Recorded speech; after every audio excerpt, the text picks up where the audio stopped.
Hello everyone.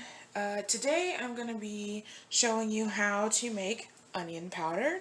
Now this is one of the things that I learned recently, and I saw a couple videos on how easy it was to make.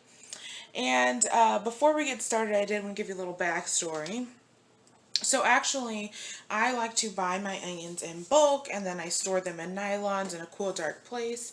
And then they last for several months for me there. But I noticed some started going bad, and there was one that wasn't quite bad enough to where I was going to throw it away. So I found out that I could dehydrate them and make onion powder.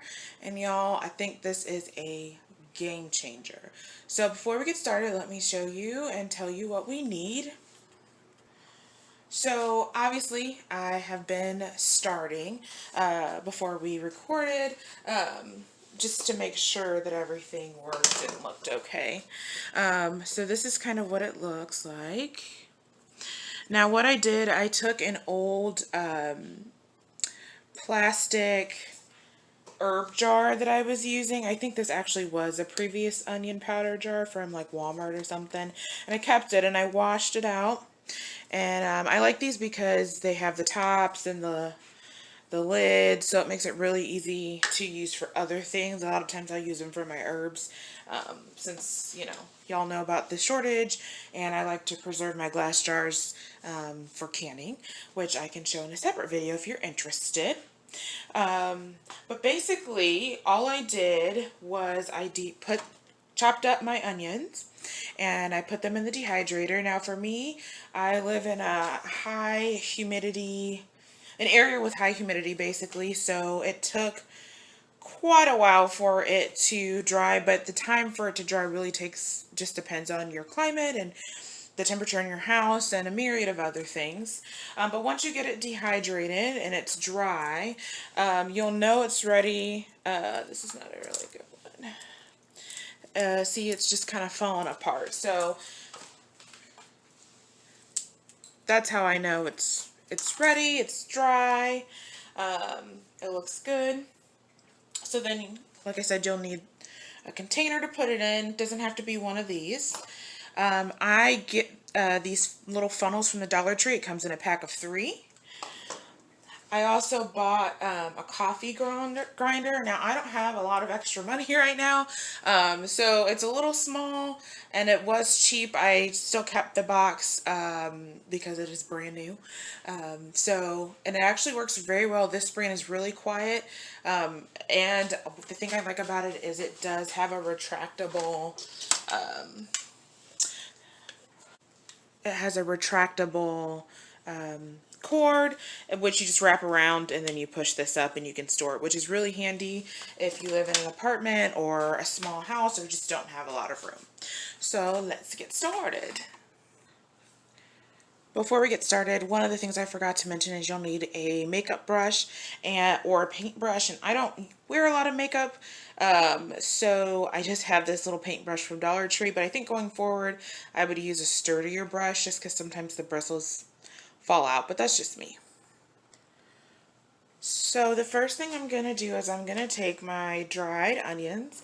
Since this container is really kind of small, I'm just going to crush it up just a little bit before putting it in there just so I can get more in there. Oops.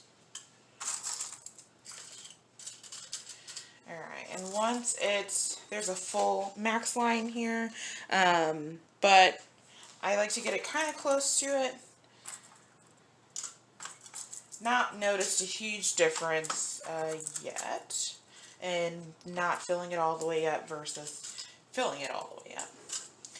Now, I've heard you can use this with, do the same thing with the Vitamix or something of the sort, but those are quite expensive, and this was like 20 bucks, so now I put the lid on there,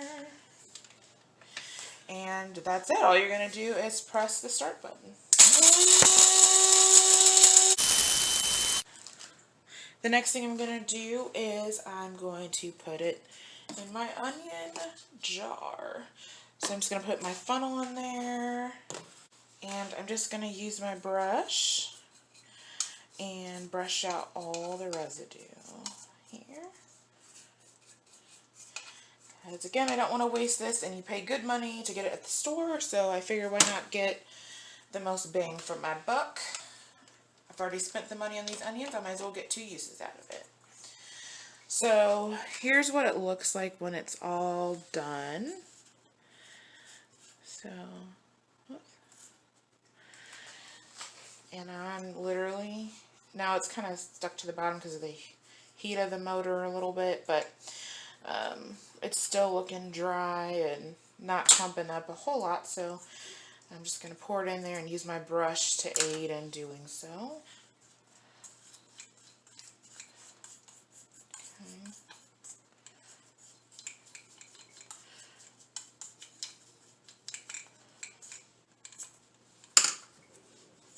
That's it. Now I'm not going to be perfect on this round on getting it all out just because I've got more to go.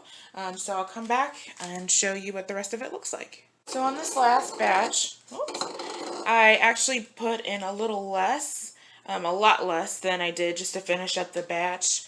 A lot less than the batches I did prior, and I do notice that this is a lot of coarser of a grind. Let me get you in focus here.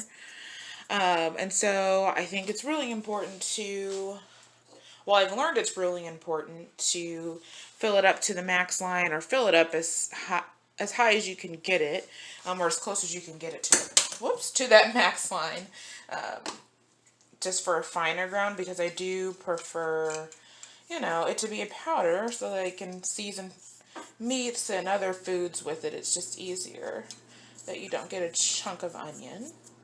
It's still pretty good. And I think not bad for it being something that was pretty close to being thrown out. And for an onion that is several months old, I think that was a good way to get the most out of the money that I already spent, something that I either would have frozen or used otherwise. I think it's better to put on the shelf. So here's the final result. Now this is from one, it was kind of a jumbo onion, like one of those you get from Sam's. So this is from dehydrating one, maybe two, maybe one of those in a small onion. So I think that's pretty good, and I think this is something I'll be doing going forward, because I can already smell the difference. This definitely smells more fragrant than the ones you buy at the store. So I'm really excited to have this on my shelf, and maybe get to buy less garlic powder and onion powder than I was before. Because it definitely is cheaper in the long run to just use the onions that I already would have bought and stored. So here's just one less thing that you have to go to the store for. One less thing you have to depend on others for. This is something I can grow and is feasible to do in an apartment. Doesn't cost a lot of money or use a lot of resources. If you really wanted to, I'm sure you could grind it with your hands if you absolutely needed to. I've definitely had months where that was the case, but I think the coffee grinder is a must, or the coffee grinder is really helpful, and then if you have something like a Vitamix or something else like that, it would be helpful. So thank you guys for tuning in, and I hope you learned something today, and I hope that was helpful. If it was, just go ahead and put a comment down and let me know what videos you'd like to see in the future and what tutorials you'd like to see, because I really want to show you guys that you can do a lot of things in an apartment or in a small space, and not be a full-on homesteader, and still grow your own food, make your own things, and be self-reliant. So feel free to leave those comments, and until next time, see you later. So bonus, I'm going to show you that you can do the same thing with chives. And a little tip on chives, what I learned this year, or rather last year, is if you plant those little onion bulbs, or cut off the bottom of an onion and plant it or put it in water, you can use the tops of the onions as chives, and they taste like onions. The only thing is they're green. So I learned that even though I didn't get successful onions from those bulbs, they were still useful to get the chives from them. You can also get chives from the grocery store cuttings. You can buy fresh chives with the root on them from the grocery store, put them in some water, and they'll grow and then you can cut them back. So these are chives that I dehydrated a while ago, and a lot of times I put them in various things like Asian dishes. I just marinate it with things like chicken or anything I can think of that I would put onions in, and or I want a pop of color in. So I just want to show that you can do the same thing with the chives. Alright, so this is kind of how it looks, and I'm okay with this. It's a little coarser, but for what I use it for, I'm okay with that, and I don't need to put it in there. But if you don't like that, you just keep it in the grinder a little bit longer. I also don't mind that it was mixed with the previous onions because I use them both for pretty much the same thing here. And that's it. That's all there is to there. I also have some freeze-dried ones that I'm going to use. I've had them in there for a while, so I figure I'm just going to powder these too. These are ones I bought from the store before I grew my own. So before putting that in there though, just so you can see, it does shrink down a lot when you do it this way, but for what I use it for, I think it'll be worth having in here. I do notice off top though that these aren't as fragrant as the ones I grew, and I'm thinking because these are older probably. The ones I dehydrated are from this year. So this is as much as I've got tonight, and if I have more I'll just add to it. But yeah, I just wanted to show you how simple it was and cost efficient, especially if you're growing your own or you have some that you're like, oh, these are some onions that have been in there for a while and you just want to use them up, but you don't necessarily want to freeze them, you don't want to can them, and maybe you don't use minced onions, which I do have, and I'll show you that in a separate video if you'd like. But this is another way to get 2 products out of 1 item. Until next time.